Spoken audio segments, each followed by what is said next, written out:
fun time today. I hope that you did too.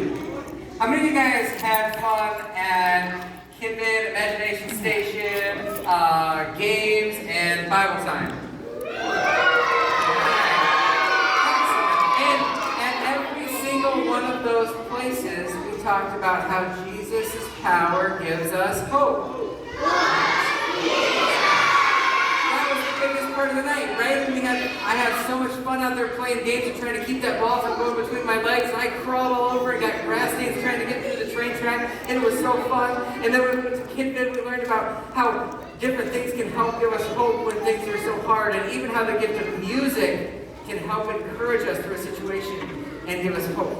And downstairs we talked about at Imagination Station how hope lifts us up, and we made some pretty cool stuff. And how many of you raised your hand if you got to ride the hoverboard downstairs? A lot of you got to do that. That was pretty cool. I really liked that. And then at Bible we talked about the incredible hurricane-type stuff that they were going through on that boat and how scary that would have been in the storm and how hopeless that situation seemed. And people were hungry and people were grumpy and people were scared and people were tired and they didn't know what they were going to do, but they were able to have hope.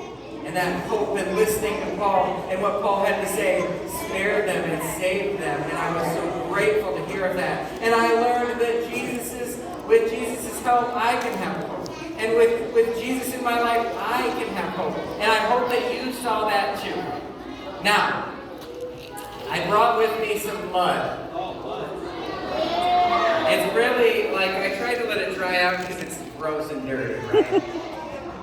But let me tell you something. We're on the Rocky Mountains, right? And in the old days, you know one of the things they used to do in the Rocky Mountains? They used to dig through dirt and look over and try and find gold. Because gold was cool. Then gold is something people search after now. But to find the gold, you'd have to dig through the dirt. And they would have to look through it, and they would have to find it, and they would have to change the way that they looked at it. They would have to use their hands, and they would have to look all over the place. Because if gold was just right here, I could just pick it up and go away with it, and I would have it, and it would be fine. But that's not the way that it works. You've got to dig down through.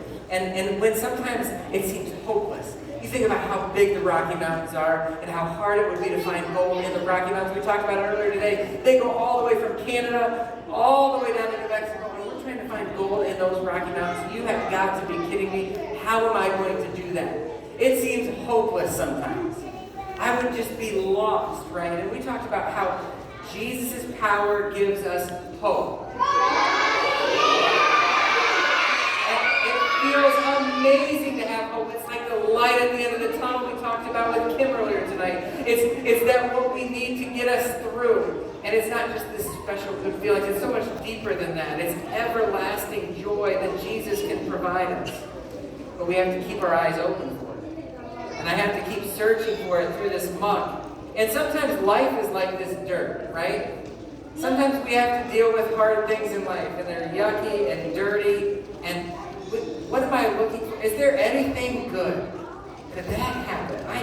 I keep digging around, and I keep digging around, and I moving the yuckiness aside. Now my hands are covered in dirt. But if I keep looking, and when I find that gold,